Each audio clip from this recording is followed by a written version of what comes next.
நல்ல கூட்டணி போட்டுக்கிட்டு இந்த திமுகவையும் நம்பாதீங்க, இந்த பாஜகவையும் நம்பாதீங்க. ரெண்டு பேரும் வேற வேற கூட்டணி எல்லாம் கிடையாது, ஒரே கூட்டணி தான். தேர்தலுக்கு பிறகு தமிழகத்தில் ஆட்சி அமைக்க தாவேகா தலைவர் விஜயுடன் பேசி தேசிய ஜனநாயக கூட்டணி ஆட்சி அமைக்கும். என்னன்னு நீ திமுக தான் பிஜேபின்னு சொல்லிட்டு பாருங்க, இந்த மினிஸ்டர் பார்த்தா அவர் வாட்டுக்கு வேற என்னத்தையும் சொல்லிட்டு இருக்காரு. எங்கிட்டோ டிவிகே பிஜேபின்னு நான் சொன்னதை கேட்டு பயந்து போய் எங்க நம்ம பிஜேபின்னு தெரிஞ்சு போனா ஒரு ஓட்டு கூட விழாதோன்ற பயத்துல நீ லாஸ்ட் மினிட்ல பிஜேபின்னு சொன்ன பாருங்க, சூப்பர்னே. இம்பிட்டு பயத்தையும் உள்ள வச்சுக்கிட்டானே. திமுக பயந்துருச்சு, சம்பவம் உறுதி, மாஸ் காட்டுறோம், உச்சத்தை விட்டுட்டு வந்திருக்கிறேன், வசதியான வாய்ப்பை விட்டுட்டு வந்திருக்கிறேன், பிரைவேட் ஜெட்ல தானே போயிட்டு வந்துருக்கேன். இந்த 4-5 வார்த்தைலாம் இல்லைன்னா கட்சியே இல்லை போல இருக்கே.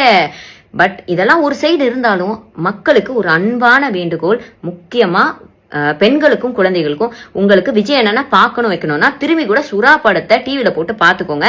இந்த கூட்டத்தை போய் உங்க உயிரை விட்டுறாதீங்க. எப்ப இவங்க பாட்டிலோட டெக்னிக், இந்த பழைய RSS டெக்னிக்லாம் யூஸ் பண்ணி இந்த சம்பவம்லாம் இந்த டிராமாலாம் பண்ணணும்னு நினைக்கிறாங்களோ, இவங்க மானம் போயிடக்கூடாதுன்றதுக்காக என்ன எக்ஸ்ட்ரீமுக்கு வேணாலும் போவாங்க. தயவு செஞ்சு உஷாரா இருங்க. அது மட்டும் இல்லாம மறந்துடாதீங்க, TVK = BJP, BJP = TVK, TVK தான் பிஜேபி, பிஜேபி தான் டிவிகே.